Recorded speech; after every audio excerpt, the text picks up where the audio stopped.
Buenos días, bienvenidos al tema de hoy, que como podéis ver lleva por título el karma. Mucho se ha hablado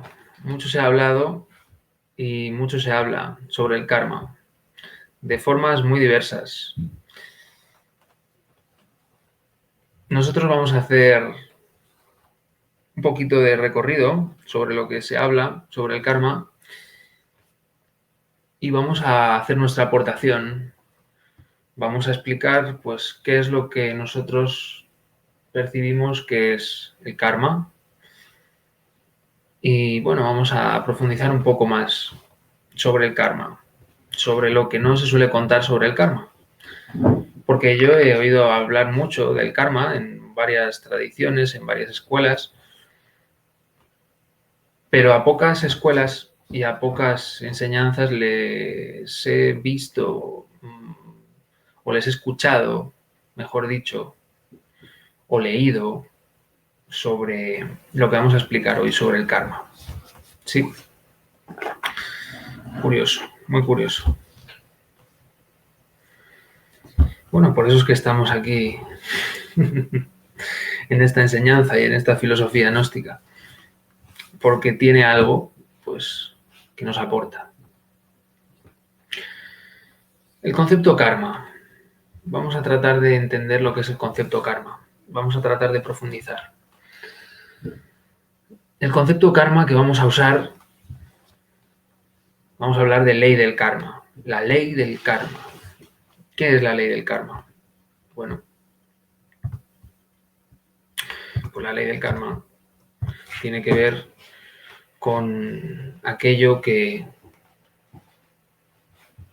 nosotros sembramos. El concepto lo podemos poner como el concepto de los negocios del karma. A veces los negocios nos salen bien y a veces los negocios no nos salen tan bien. El concepto negocios del karma. Y podemos hablar, pues, como pone aquí, no solamente se paga karma por el mal que se hace, sino por el bien que se deja de hacer, pudiéndose hacer. Bien, pues esta definición de karma, esta ley del karma, aquí aparece la imagen de la balanza, la imagen de la justicia, habla del karma.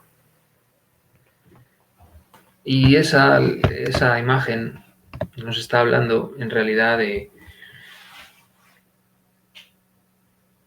como un concepto del que podíamos decir, para que lo entendamos a un nivel muy básico, muy visual, lo que sería los negocios del karma, lo que sería el dinero. El dinero podría ser el dharma y el karma podría ser la deuda, en un concepto muy básico. Entonces, en una balanza, en un platillo de la balanza ponemos el dharma que tenemos, las buenas obras, y en el otro platillo de la balanza podemos poner el karma, la deuda que tenemos. Bien, pues esta cuestión de karma y dharma podríamos pintarla así de forma muy básica. Ahora podrían hablar miles de eruditos sobre el sánscrito y que si las 12 leyes del karma y que si un montón de cosas, pero en realidad se puede profundizar en esa dirección, pero nosotros vamos a darle un enfoque más global, vamos a darle un enfoque más práctico. En algunos aspectos vamos a simplificar y en otros aspectos vamos a hablar de lo que nadie habla. Vamos a mirar hacia donde nadie mira, que es cómo generamos deudas. Constantemente estamos generando deudas mientras estamos vivos, porque estar vivo tiene un coste.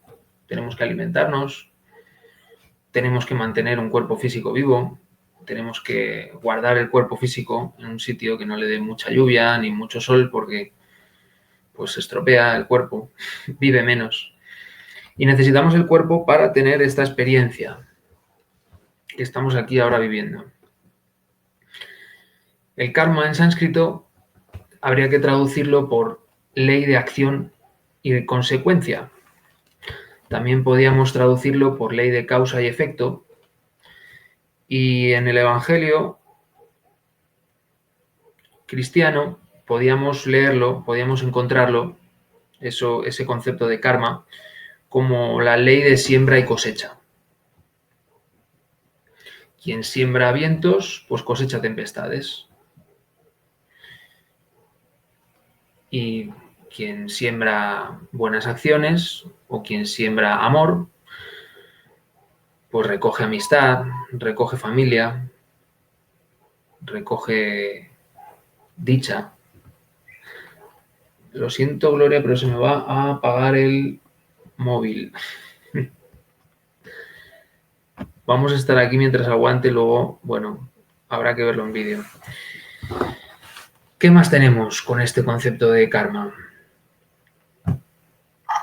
Lo más importante ¿qué es?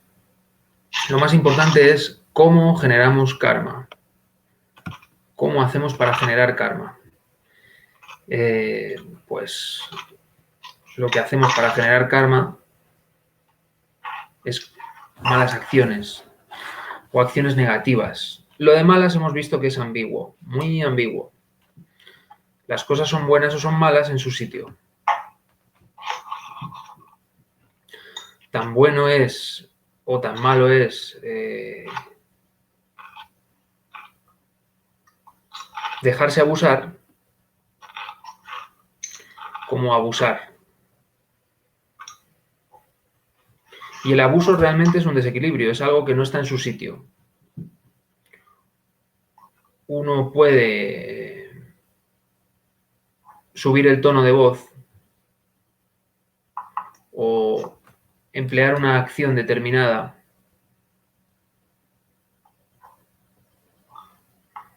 y, como yo que sé, dar un empujón a alguien y salvarle la vida porque le va a atropellar un coche. O puede ser un acto violento, dar un empujón a alguien porque estás discutiendo, porque quieres, es una forma de agredirle. Entonces entendemos que las cosas son buenas o malas en su sitio.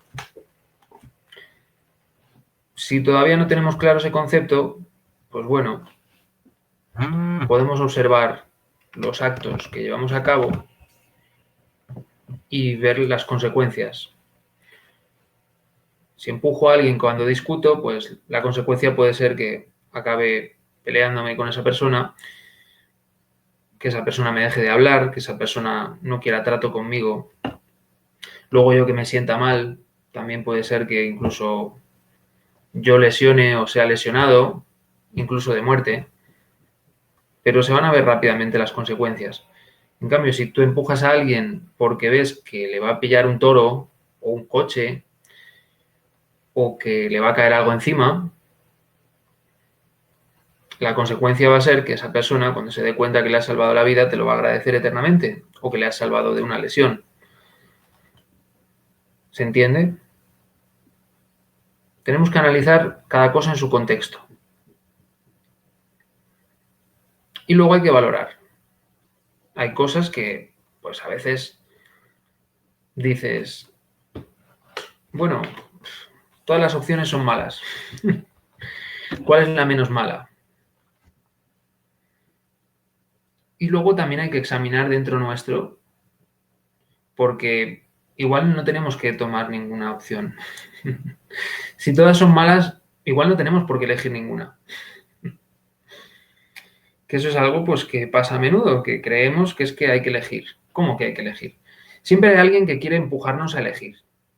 No, tienes que elegir rápido, rápido. Entonces, encima te meten prisa. Hay veces hay situaciones que hay verdadera prisa, pero muchas veces no hay esa prisa y te quieren hacer elegir. Bueno, igual tampoco hay que elegir. Vete a saber. Cada situación tiene que ser observada. ¿Quién es el que observa? El que observa es la conciencia. Si no tenemos mucha conciencia despierta, pues ¿qué va a pasar? Que va a ser todo mecánico. Hay gente que tiene una visión mecánica del karma. Ahora hay gente que incluso dice que el karma no existe. Es divertidísimo. Igual que dicen que el infierno no existe, igual que dicen que, bueno, pues que, yo qué sé, que el mal no existe. Bueno, pues tenemos un largo historial como para considerar que hay una gran evidencia científica que el mal sí que existe. Hay personas que viven en infiernos. Y bueno, la ley de siembra y cosecha es una realidad. El hecho de tener la conciencia muy dormida puede hacer que no percibamos ciertas cosas. Luego hay otras cosas que nos las quieren meter, pero son en base a creencias, no hay una verdadera evidencia. Nosotros, cuando hemos hablado de todos estos temas que pueden parecer abstractos o espirituales, o que pues, estamos hablando de cosas que cuesta percibir con el ojo humano, realmente vemos sus manifestaciones. En todos estos temas tratamos de profundizar en sus manifestaciones. Tratamos de mostrar para ser menos ciegos todos. Todos tenemos un cierto nivel de ceguera y un cierto nivel de sordera. Entonces tratamos de darle forma, tratamos de darle ejemplos, tratamos de ver dónde se está manifestando eso. Si no podemos ver el mal en sí mismo o no podemos ver el karma en sí mismo, porque no es algo concreto o que podamos ver y tocar, podemos ver su manifestación. Podemos entender que es un principio que rige los cosmos. Bien, ¿y entonces qué pasa con el karma? Pues está claro que si tenemos defectos, pues vamos a cometer errores. Vamos a cometer innumerables errores. Esos errores van a generar un karma, van a generar una deuda que vamos a tener que pagar de una forma u otra. Cuando hablamos de pagar, pues no hablamos de pagar con dinero. Se puede pagar de muchas formas. Vosotros imaginaros pues, que tenemos un jarrón. Imaginaros que tenemos un jarrón. Un jarrón, lo llenamos de agua y ese jarrón, pues lo queremos tener lleno de agua para usarlo y lo queremos transportar. Pero resulta que el jarrón, pues, tiene un agujero. Entonces imaginaros que nosotros queremos generar Dharma, queremos poner el agua del Dharma en ese jarrón o esa tinaja, como queráis llamarlo, en ese recipiente. Queremos llenarlo del agua del Dharma. El Dharma es nuestras buenas obras, hemos dicho.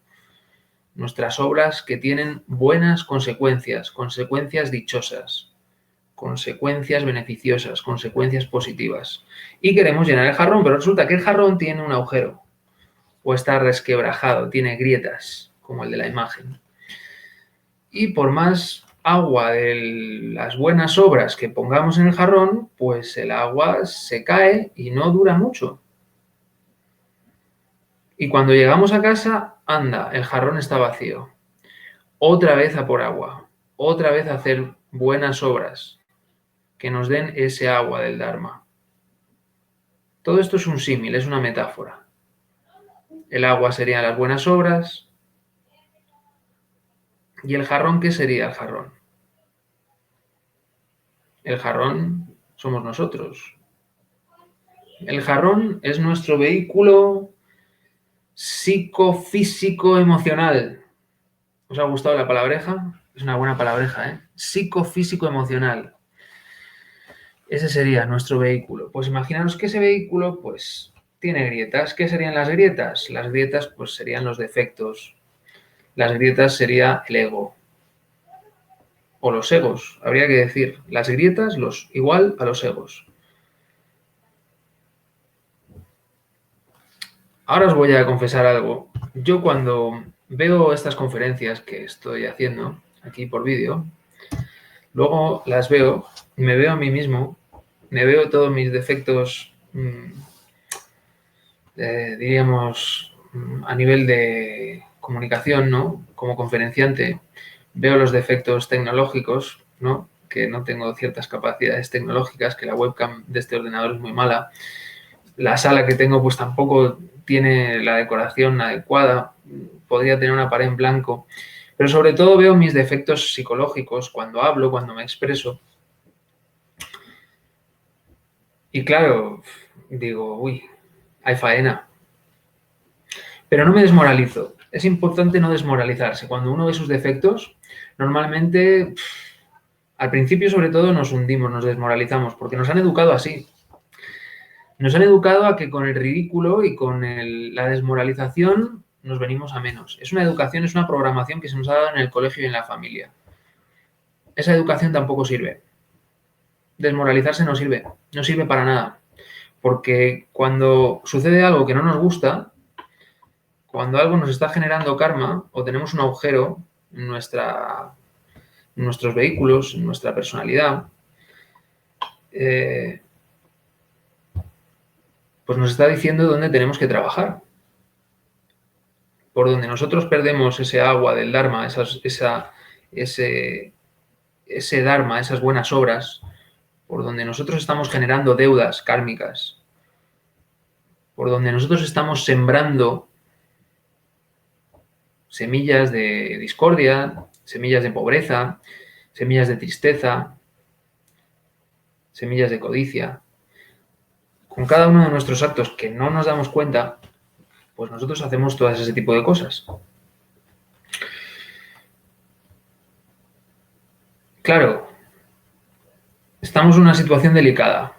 ¿Por qué? Porque tenemos, por un lado, nuestro ego, que no nos lo quitamos tan fácil, y por otro lado, pues queremos avanzar espiritualmente, queremos realizarnos, queremos autorrealizarnos algunos de nosotros. Y claro, de momento tienes una jarra con grietas, eso es lo que tienes. Entonces, de momento tapas las grietas con lo que puedes. Pues igual tienes a mano un trapo, pero el trapo ese pues no las tapa mucho, las grietas, pero bueno, te sirve algo. Te sirve algo, ¿no? El trapo.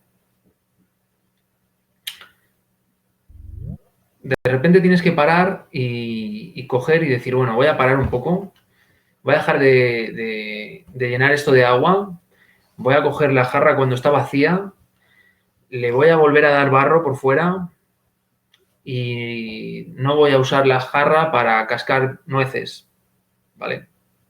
Porque si usas la jarra para cascar nueces, pues se rompe. Todo esto parece que es como muy obvio y es como de chiste, pero en las cosas de nuestro día a día, pues no es tan obvio. No nos damos cuenta de nuestros defectos. O vemos las grietas y decimos, bueno, no pasa nada, porque pierda un poco de agua.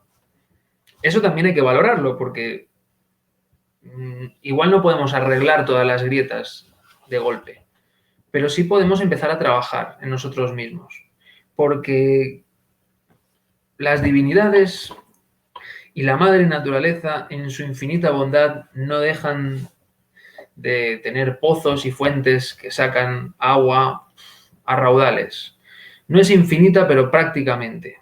El ciclo del agua sí podríamos decir que es infinito. El agua, pues podemos decir que es limitada. Es limitada en el tiempo, pero el ciclo del agua nunca para. Pues de la misma forma, sobre nosotros cada día se nos da una energía vital. Y nosotros la usamos en unas cosas o la usamos en otras.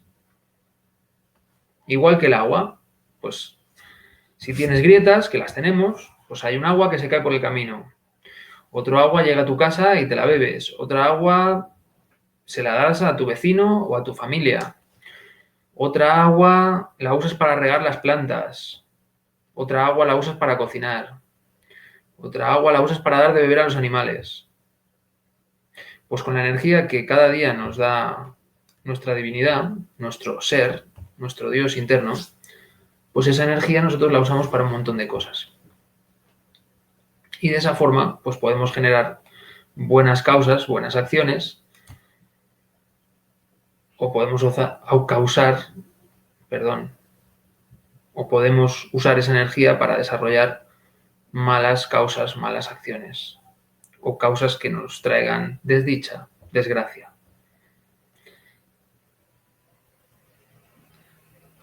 está clarísimo que hay que ver cómo hacemos para eliminar las grietas.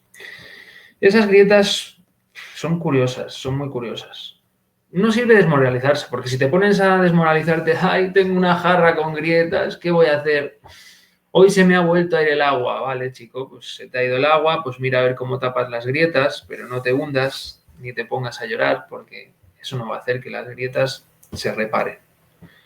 Y por otro lado, pues hay que enfocarles atención. Tampoco podemos decir, bueno, ay, eso es muy negativo. No enfoques tu atención siempre en las grietas. Piensa en otra cosa. Deja las grietas a un lado, integra las grietas y vive la vida. Sé feliz con tus grietas.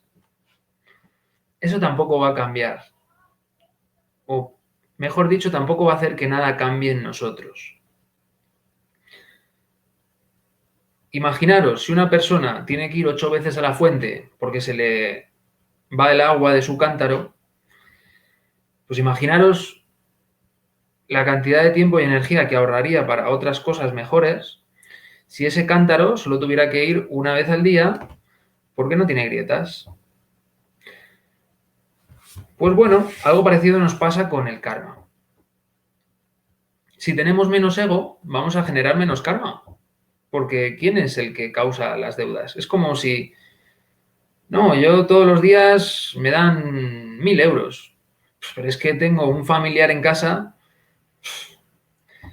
que es que el pobrecito es ludópata, alcohólico, no hay vicio que no tenga. El chaval le gusta todo lo que sea vicio. Y es que se lo gasta, o sea, de 1.000 euros me deja 50 cada día. Y no me da ni para hacer la compra, ni para pagar los gastos de la casa. Y mira que cada día me dan 1.000 euros, pero los trinca este familiar que tengo en casa y todos los días, y es que así estamos en la pobreza siempre, nunca me llega para mejorar, nunca me llega para cambiar de vida, nunca tengo suficiente energía como para cambiar de nivel de ser. ¿Os suena esto que os digo? También es otro enfoque, ¿no? Es otro enfoque de lo mismo.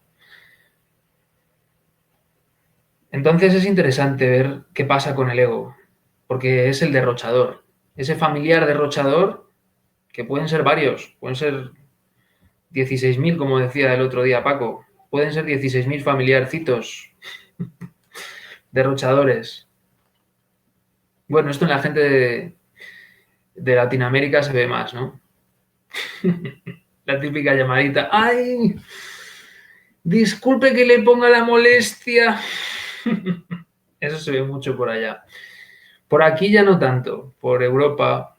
Por Europa, fíjate tú qué hipnosis la que hay ahora, pero eso es señal de que la gente tiene corazón. Tenemos ego, por supuesto. Vamos. El agua se nos va por las grietas, pero por lo menos tenemos corazón, tenemos caridad en compartir ese poco agua que tenemos. Pero aquí ahora mismo está mal visto. En España está mal visto que tú estés necesitado. Que tú necesites ayuda, eso es como que es indigno. Pedir caridad, eso es completamente indigno en este país, en España. No, tú tienes que bastarte con todo. Hay un orgullo ahí, es otra forma de perder energía. Es otra forma de perder energía. No aceptar la ayuda cuando te la dan. Es una forma de orgullo. La de trabajo que nos da, eso de no aceptar la ayuda cuando nos la ofrecen. Porque nada más que nos da problemas, nos causa desdicha. Pero también hay que verlo.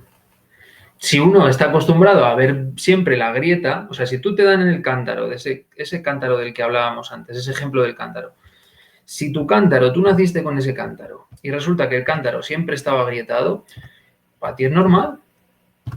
Para ti lo normal es que el agua se salga del cántaro, porque es lo normal. Si, mira, ese cántaro me lo dieron ya agrietado y mi abuelo ya cuando lo tenía estaba agrietado y mi bisabuelo, eso siempre estuvo agrietado. Entonces se ha normalizado lo del cántaro agrietado. Pero no sirve. No sirve para avanzar espiritualmente un cántaro agrietado. El ego no sirve para avanzar espiritualmente. Es un obstáculo realmente. Otra cosa es a ver cómo hacemos. A ver cómo hacemos.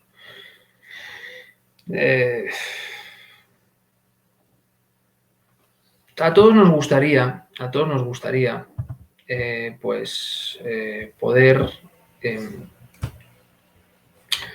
vivir de acuerdo al recto pensar, al recto sentir, a la acción justa, hacer lo que decimos, que haya una concordancia entre lo que pensamos, entre lo que hacemos, entre lo que sentimos. Tiene que haber esa coherencia, esa concordancia.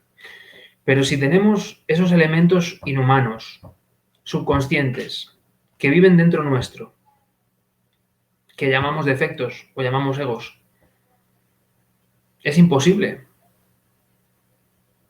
Entonces, ¿cómo salimos de ahí? ¿Cómo salimos de... es que se me cae el agua, es que no sé cómo tapar esto. Bueno, estoy tapándolo, pero esto me va a llevar más tiempo del que yo creía. No lo voy a tapar en un día, voy a necesitar más tiempo porque lo tapo y al rato se vuelve a destapar con el uso del agua. ¿Cómo hago? Aquí, pues, hay que entender varias cosas. El tema de aquello que hablamos el otro día. ¿Os acordáis lo que os comenté?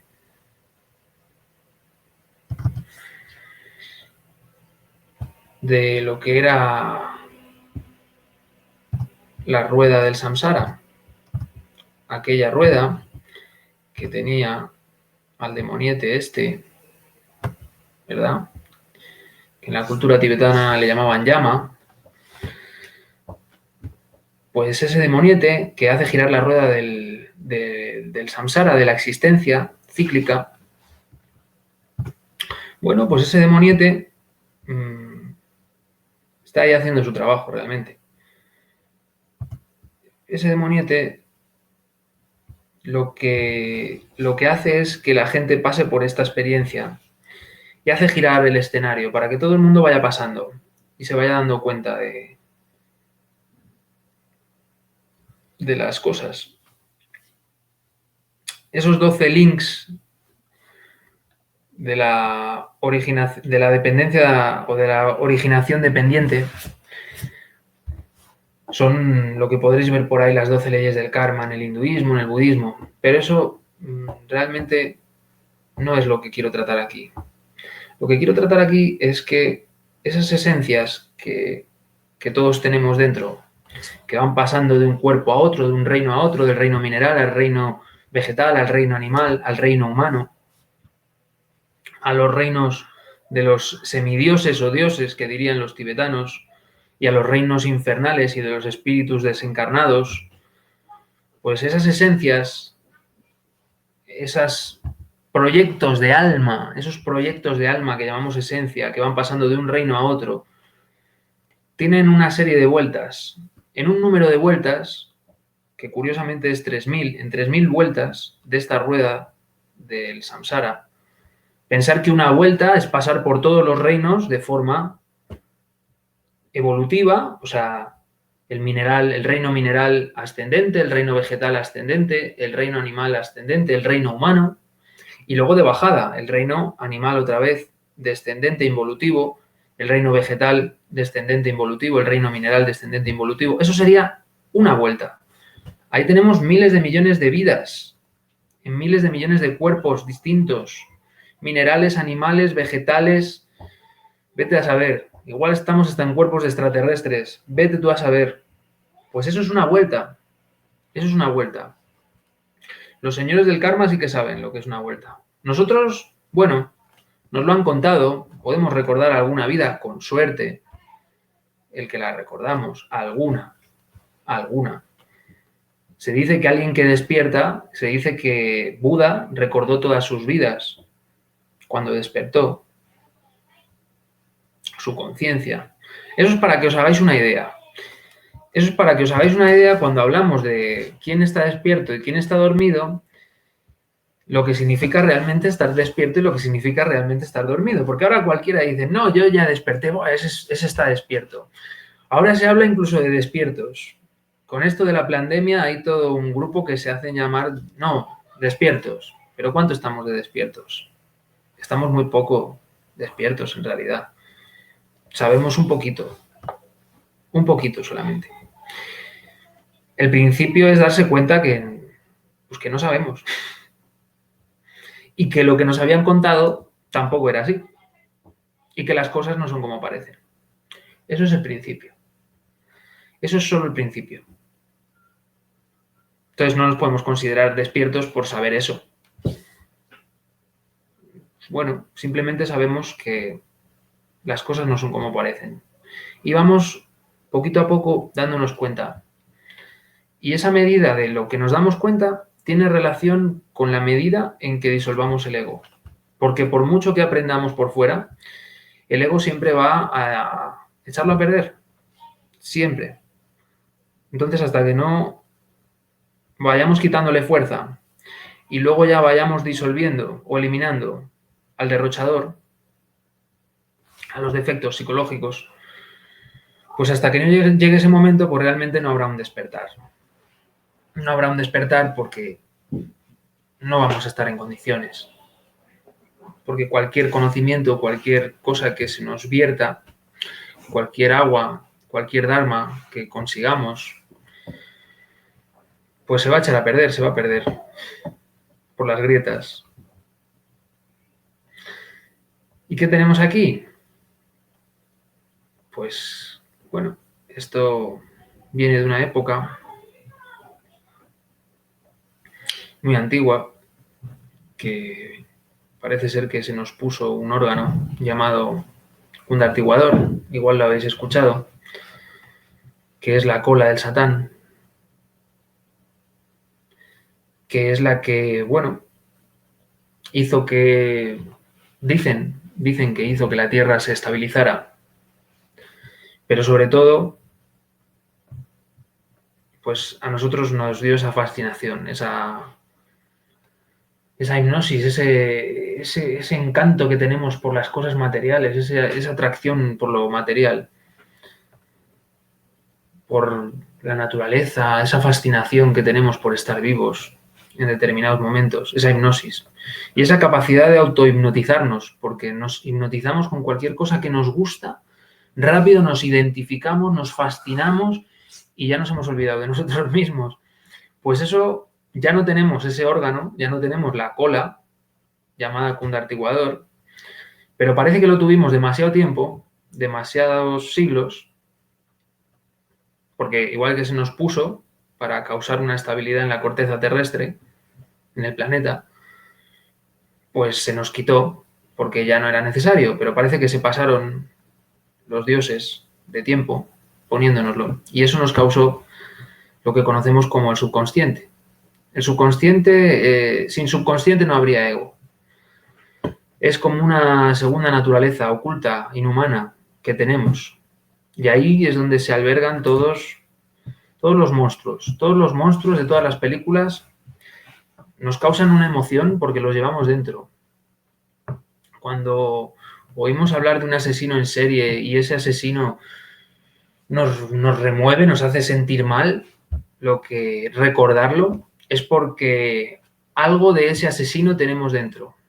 Ese es el problema. Ese es el problema que nos afecta porque empatizamos con ese asesino, pero con su lado negativo. Como se suele decir en situación te veas, nadie está libre de cometer el peor de los delitos. Pero claro, nosotros no podemos ser complacientes con el delito. Si somos complacientes con el defecto y con el delito, no estamos aquí tampoco para condenar a nadie. Ese no es nuestro trabajo. Nuestro trabajo es encontrar eso dentro nuestro a modo de disolverlo. Siempre que buscamos un culpable fuera, pues ya nos estamos ahorrando de buscar el culpable dentro nuestro. Por eso se buscan culpables. Porque no queremos reconocer que cualquier delito o cualquier defecto es un problema sistémico. Es un problema sistémico que tenemos nosotros dentro, cada individuo lo tenemos dentro. Entonces, ¿cómo resolverlo? Es muy complicado, ¿verdad? ¿Cómo hacemos para resolverlo? Entonces, bueno, como no sabemos resolverlo, pues lo más sabio sería apartar a la gente, ¿no?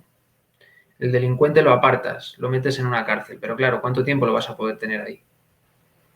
Manteniéndolo, dándole de comer. ¿O cómo haces para mantenerlo ahí? Es complicado, ¿verdad? Es complicado. Bueno, pues imaginaros una sociedad sin ego, una sociedad que no hubiera crímenes, que no hubiera esos defectos psicológicos, que no hubiera el subconsciente. Una sociedad donde, bueno, pues podíamos ser humanoides, no tendríamos por qué estar hechos como hombres, como seres humanos completos, pero por lo menos sin ego. Bueno, pues ya explicamos el otro día en esta rueda del samsara que, bueno, pues no hay por qué, no todo el mundo tiene que autorrealizarse, no todo el mundo tiene el impulso divino de llegar a la maestría de nada. Hay quienes tienen el impulso de llegar a la maestría y hay quienes no. Pero para liberarse de esa rueda, sí que hay que liberarse del ego.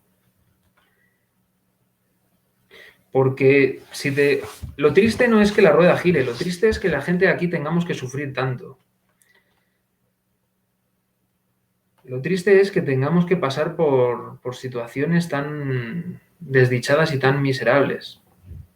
Nos cuesta mucho aprender, porque si realmente estuviéramos despiertos y nos diéramos cuenta antes de las cosas, nos ahorraríamos muchísimas situaciones y muchísimo sufrimiento. Eso es muy importante. Si alguien se cree despierto, que se mire profundamente a sí mismo y que se dé cuenta de que tiene muchos fallos, de que comete errores que producen sufrimiento, principalmente en nosotros mismos y luego encima también en los demás. Así que, no sé, a mí me parece como demasiado fantasioso creerse despierto. Uno puede ver un progreso, pero cualquiera que haya tenido un progreso, vas a ver que no es gratis. Vas a ver que no se trata de sentarse a disfrutar de la vida y ya. No, no es eso. No es eso por el estado en que nos encontramos. Seamos realistas. ¿Por qué hay que ser realistas? ¿Por qué pido que seamos realistas? Para poder avanzar. Si no, nos vamos a mantener donde estamos, contentos y conformes con nuestros defectos, con nuestros egos, nuestra forma de ser, nuestra personalidad y nosotros mismos. Encantados y súper felices con nosotros mismos. Entonces, de ahí no nos vamos a mover. Nuestro nivel de ser nunca cambiaría si estuviéramos completamente felices y encantados con nosotros mismos. Aquí está muy de moda en España, eso. Está muy de moda. Eso de estar feliz con uno mismo y con sus defectos. Tiene que haber un equilibrio. Tiene que haber un equilibrio. Tienes que saber los defectos que tienes, pero tampoco puedes estar todo el día amargado. Entonces aquí introducimos el tema del equilibrio. El tema del equilibrio, pues estaríamos hablando realmente de las dos columnas que soportan el templo. Esas dos columnas que soportan el templo, pues no son otra cosa que, bueno,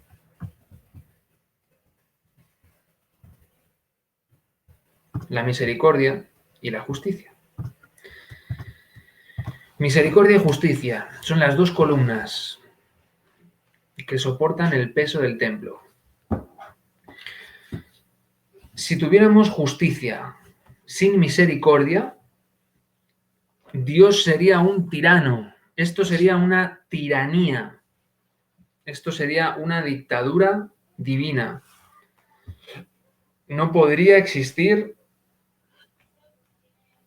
la divinidad, porque no estaría equilibrada.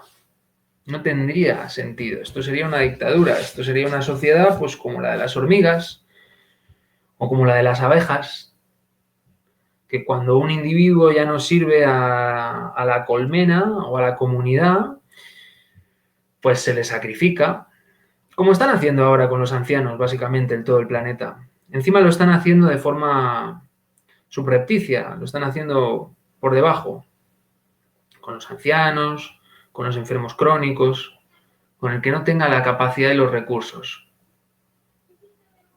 Es un poquito lo que se está viendo, ¿no? Al margen de lo que creamos o pensemos, en España el 89% de la gente que murió el año pasado eran ancianos, eran gente mayor de 70 años, creo.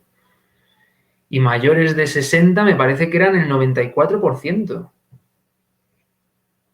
Entonces, bueno, yo en los motivos no voy a entrar en esta conferencia, pero eso es lo que está sucediendo. Los hechos son los hechos. Y ante los hechos nos tenemos que rendir. Bueno, pues eso sería justicia sin misericordia. Una tiranía absoluta. Porque claro, como tenemos egos y tenemos causas para ser condenados y muertos, pues ala. Y luego en el otro lado tendríamos la misericordia sin justicia. La misericordia sin justicia sería ese buenismo que también está tan de moda. ¡Ay, no! Entonces, ese buenismo, si os fijáis, cuando solo hay una columna, ya no es una columna, ya no son dos columnas. Cuando solo hay una columna, imaginaos que solo hubiera una columna, es un péndulo. Es un péndulo, ya no es una columna. Ya estamos en la ley del péndulo. Pasamos de la tiranía a la complacencia con el delito, que es el buenismo. Es justicia sin misericordia, misericordia sin justicia. Y vamos de un lado a otro, dando tumbos, sin ningún control, de forma mecánica. Eso sí que es mecánico. ¿Y qué es mecánico? La conciencia dormida. La conciencia dormida es completamente mecánica. No tiene ninguna libertad, no es capaz. No es capaz de modificar nada. ¿Por qué no es capaz de modificar nada? No es capaz de modificar nada porque no tiene verdadera capacidad de decisión. La única que tiene capacidad de decisión verdaderamente es la conciencia. Despierta. Activa. Si la conciencia está inactiva, está dormida, decimos, no podemos decidir. Vivimos a merced de los acontecimientos. Y eso es lo que queremos enseñar aquí. Se puede salir de la ley del karma. Se puede salir. Se puede eliminar karma. Incluso se puede negociar el karma. Eso es algo muy curioso. Muy curioso, muy curioso, muy curioso. Eso es algo que a mí cuando lo escuché dije, ¿ah, sí? Y resulta que es cierto, se puede negociar el karma. ¿Por qué se puede negociar? Porque hay misericordia y porque hay justicia. Entonces, para nosotros igual, yo qué sé, rezar una oración todos los días, con devoción, generar el sentimiento de devoción. Para nosotros igual eso, ¿qué peso tiene? Eso no tiene ningún peso, pero nosotros no sabemos ver qué pasa en el mundo de las causas naturales. Nosotros no sabemos ver qué está sucediendo ni qué peso tiene una acción determinada nuestra en el mundo causal. Si nosotros pudiéramos ver siempre y atender al mundo causal, ¿os acordáis que hablamos de diferentes planos y diferentes dimensiones y todo esto? Pues en el mundo causal, que está por allá en la séptima dimensión, ¿qué sabemos nosotros el peso que tienen nuestros actos? Ese mundo para algunos es difícil de percibir. Entonces, bueno, digamos que aquí pues estamos dando nociones de que eso existe. Pero uno tiene que seguir profundizando en estos estudios que aquí llevamos o en cualquier otro, o de forma autodidacta o como quiera, pero realmente si quiere uno descubrir lo que es el mundo causal, uno tiene que investigar interiormente, con las prácticas, para empezar a entender más allá de su mente, más allá del concepto intelectual, lo que es el mundo causal. Porque ahí suceden las causas de todo lo que aquí se manifiesta. Por eso se dice que como es arriba es abajo, porque empieza arriba, empieza en un plano más sutil. Ahí se crean las causas. Y un acto que hacemos aquí tiene un efecto también en ese mundo causal. Se mueve en dos direcciones. Con esto os quiero decir que un acto que aquí nos puede parecer una tontería, porque estamos en una época muy materialista, puede generar causas que pueden generar situaciones en este mundo físico material que para nosotros son de un origen invisible. Uno se puede un día poner a hacer una oración o una práctica con devoción y generar un sentimiento de devoción, y eso le puede llevar a que su estado de ánimo atraiga personas que quieran estar con él, que se sientan atraídas por esa persona, por el sentimiento de amor devocional que esa persona tiene. Eso es algo, un ejemplo más visible. Y viceversa. Si no veis el ejemplo positivo, igual veis el ejemplo negativo. Si una persona siempre está hablando mal, insultando, no se ducha, huele mal, va a repeler a muchas personas y se va a ver más bien solo, tal vez. O va a atraer personas afines a él. Va a atraer personas que huelan mal también, porque no le van a molestar. A esas personas no les molesta el mal olor. Entonces se van a sociabilizar entre sí personas que huelen mal, ¿no? Personas que hablan mal, personas que insultan, personas que difaman constantemente. Entonces os dais cuenta que sí que nuestros actos tienen una repercusión en el mundo causal y eso tiene una repercusión en el mundo físico. Hay una causa de atracción y repulsión, ¿no? Eso sería otra ley, la ley de la atracción, ¿no? Muy bien. Hoy en esa ley no vamos a hablar. O de esa ley, mejor dicho, no vamos a hablar. Vamos a hablar de la ley del karma y las dos columnas del templo, misericordia y justicia. Necesitamos tener equilibrio entre esas dos columnas. No podemos caer ni en la tiranía, ni en el buenismo y la complacencia con el delito.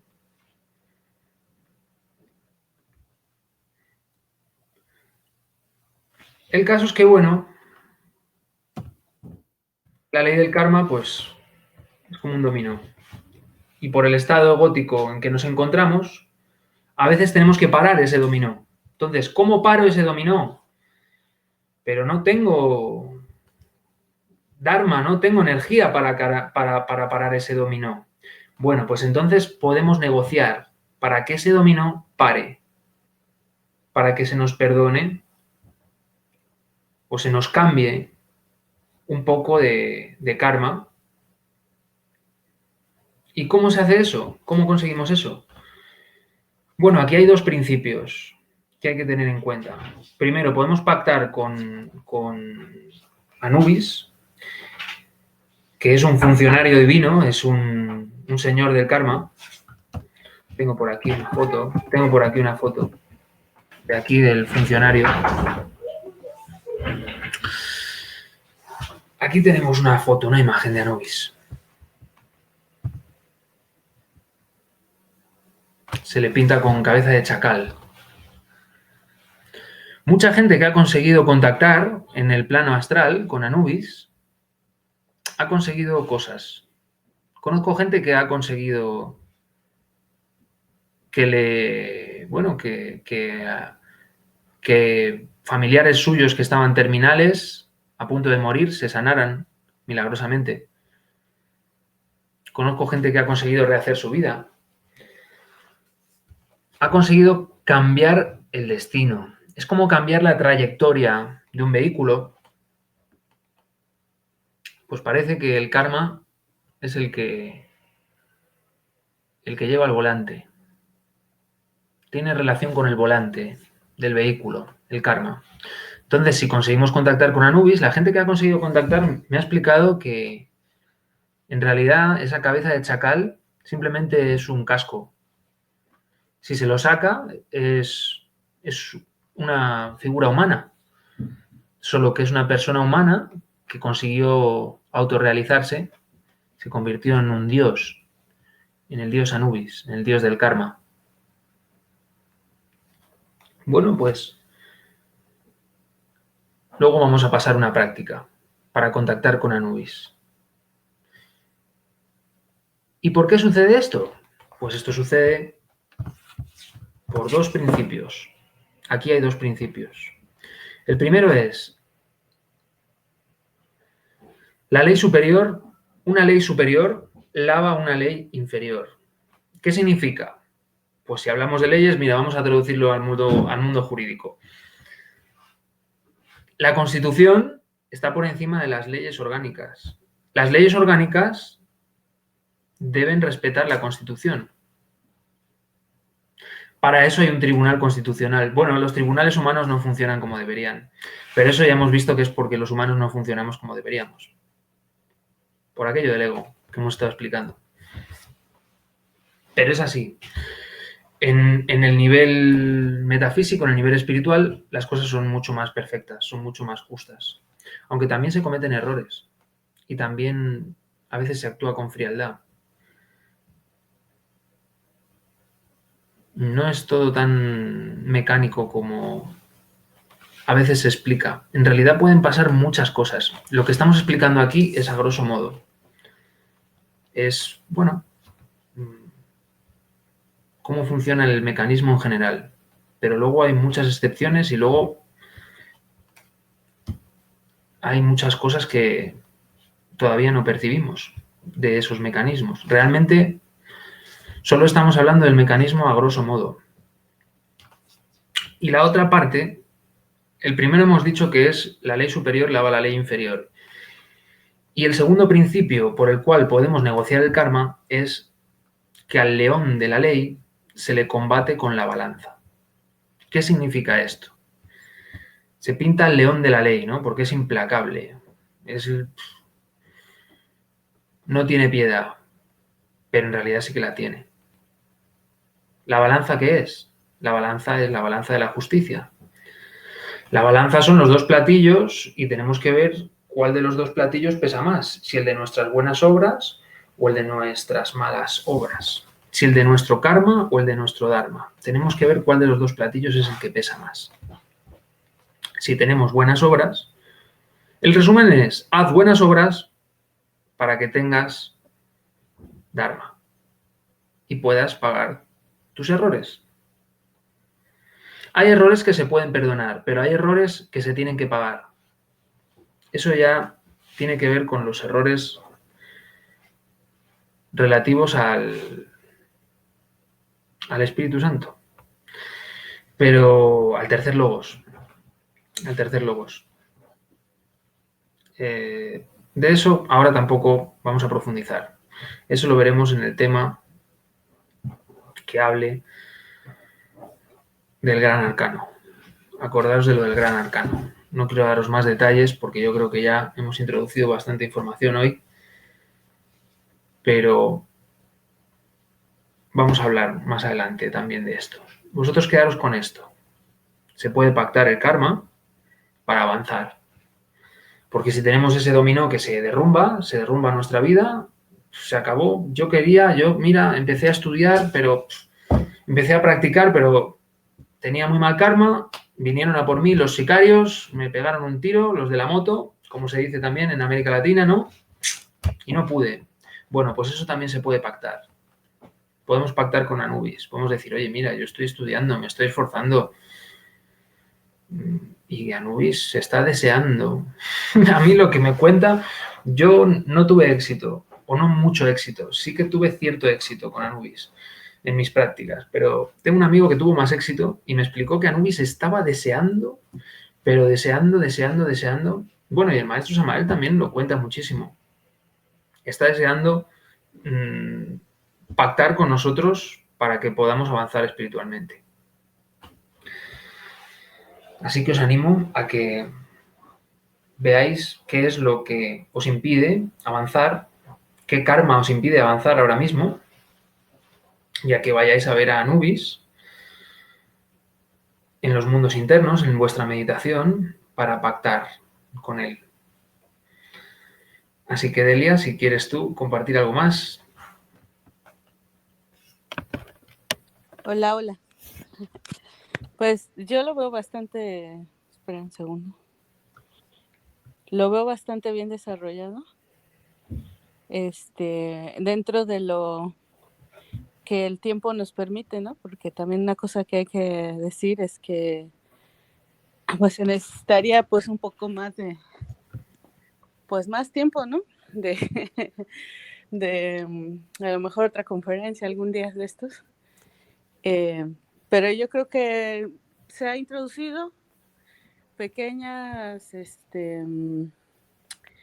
lo hemos mencionado, ¿no? Así como por encima, en otras ocasiones, y yo veo que los puntos principales sí ya están puestos, ¿no? Una cosa que a lo mejor puedo agregar, sin redundar mucho, es que tenemos que entender que esto es una fuerza súper inteligente, ¿no? Tenemos leyes mecánicas, por ejemplo, que la gravedad.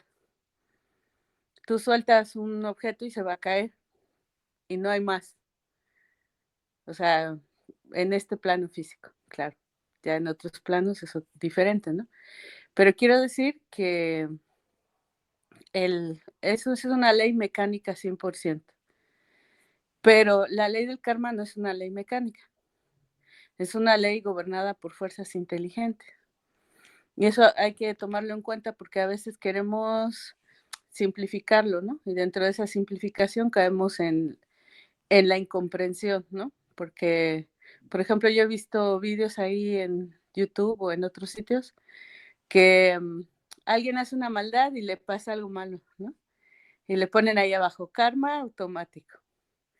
Bueno, podría ser, pero lo que debemos tomar en cuenta es que no lo sabemos, que en realidad hay muchas cosas que no podemos comprender porque son fuerzas que están más allá de lo que una mente humana puede manejar, ¿no? Entonces, esa inteligencia en cómo gobierna el karma tiene que ser comprendida para no caer en tener como una especie de, cómo se puede decir? Como que hay gente que piensa que los malos son los del karma, ¿no? Es que quieren que pague, ¿no? Quiere que la divinidad me tiene aquí pagando karma, por ejemplo. Y entonces pensar eso nada más te conduce a seguir adelante con tus errores, ¿no? Porque como estás cayendo en un error, pues tú no vas a hacerte nunca responsable de tus causas y consecuencias. Entonces eso es muy interesante para nosotros entender que esto es una fuerza inteligente y que no, y que está hecha por amor, por cierto, porque si no existiera el karma, no tendríamos oportunidad de, de trascender, ¿no?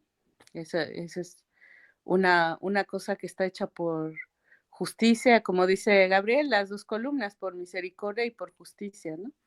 Entonces, a nosotros no nos gustaría, por ejemplo, que un hecho súper grave que nos aconteciera a nosotros quedara impune. Nos gustaría salir impunes, pero no nos gustaría que algo que nos pasó a nosotros saliera impune. Entonces, siempre hay que tomar en cuenta eso, ¿no? Que, que, que es una inteligencia divina la que gobierna el karma y que está hecho con infinito amor, misericordia y justicia y que no se le puede ver de una forma negativa, sino que quizá, como dice Gabriel, los que gobiernan el karma, Anubis y sus 42 jueces, están por ayudarnos. Si nosotros queremos eh, subir de nivel del ser, acercarnos al ser, ellos están para ayudarnos más que para molestar, ¿no? Más que para ser así como castigadores, ¿no? Esas son cosas que a veces se malentienden, que a lo mejor en especial quien nos oye o quienes estamos presentes no lo malentendemos, pero que suele pasar, ¿no? Que suele pasar por ahí, que hay hasta una corriente de estas filosóficas o pseudoespirituales o como se llamen, pseudoesotéricas, yo creo que es la palabra, que piensa eso, ¿no? Que como que los villanos son los jueces del karma. Pero obviamente no puede ser así, ¿no? Porque cuando estás tú en un juicio, no es el juez el culpable de lo que pasa, ¿no? Sino que el juez simplemente está para mediar, para hacer justicia. Y entonces, pues no lo puedes culpar de lo que te acontezca, ¿no? Pues si yo tengo una deuda, tengo que pagarla, pero también tienen esa misericordia de que tú la puedes pagar con buenas obras, no necesariamente con sufrimiento. Y por eso es muy importante lo de las buenas obras, ¿no? Estar siempre dispuestos y tratar de